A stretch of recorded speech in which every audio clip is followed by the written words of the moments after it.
الحمدللہ یہ آج انتہائی خوشی کی بات ہے کہ ہم ڈاکٹر نعیم الدین لکھوی حافظہ اللہ استقبالیہ دے رہے تھے، لیکن اس کے ساتھ ایسے پیارے چہرے بھی ہمیں دیکھنے میں آج ملے، تو یہ بڑی خوش نصیبی ہم سب کی۔ تو میں ڈاکٹر صاحب کے توسط سے ایک پیغام دینا چاہوں گا۔ یہ جو فتنے آ رہے ہیں، میں سمجھتا ہوں ہمارے کچھ ایسے اعمال ہیں جن کی وجہ سے فتنے آ رہے ہیں، اور یہ جن کا ذکر شیخ محترم نے کیا کہ معمولی فتنہ نہیں ہے جو آج کل اہل حدیث میں اٹھا ہے۔ ڈاکٹر صاحب سے میری گزارش ہوگی کہ آپ وہاں مرکز میں ہیں، وہاں اس بات کے اوپر پابندی لگائی جائے کہ اس قسم کا جو فتنہ ہے اس کو روکا جائے، اور کراچی اور خصوصی سندھ کی سطح پہ ہماری کریم یہ تشریف فرما ہے، ایسے علماء کو یہاں پہ بلانے سے گریز کیا جائے جس سے لوگوں کے اندر ایک نئی فکر جاری۔ اس کا اسی طرح سے خاتمہ ہو سکتا ہے کہ ان لوگوں کا بائیکاٹ کیا جائے، بلکہ اپنے اسٹیجوں سے ان کو دور کیا جائے۔ جب ہم ان کو دور کریں گے تو انشاءاللہ یہ فتنہ دب جائے گا، اور یہ ہر دور میں فتنے آتے ہیں، اور یہ قیامت کی نشانیوں میں سے ہے کہ نئے نئے فتنے آئیں گے۔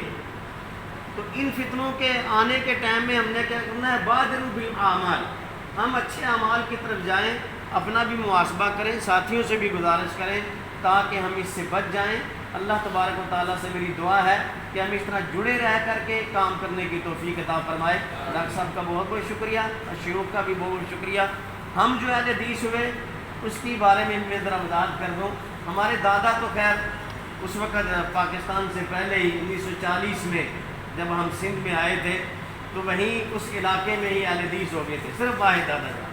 اس کے بعد جتنے بھی ہمارے گھرانے کے لوگ ہیں وہ غرباء اہل حدیث کی وجہ سے اہل حدیث ہوئے۔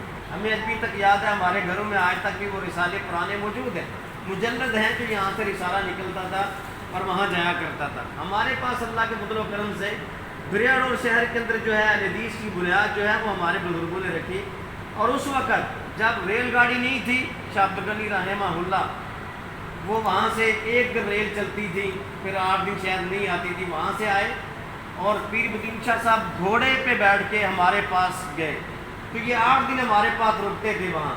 اور ایک سب سے بڑا جو پروگرام اہل حدیث کا جو نام اجاگر ہوا تھا جس میں 40 لوگ شیعہ خصوصی مسلمان ہوئے تھے، یہ اس وقت ہمارے بزرگوں کی محنت تھی، اور ان میں بہت بڑا کردار ہے آپ کے کتب خانے کا جس کا آپ نے ذکر کیا۔ اللہ تعالیٰ آپ ساتھیوں کی جزائے خیر عطا فرمائے۔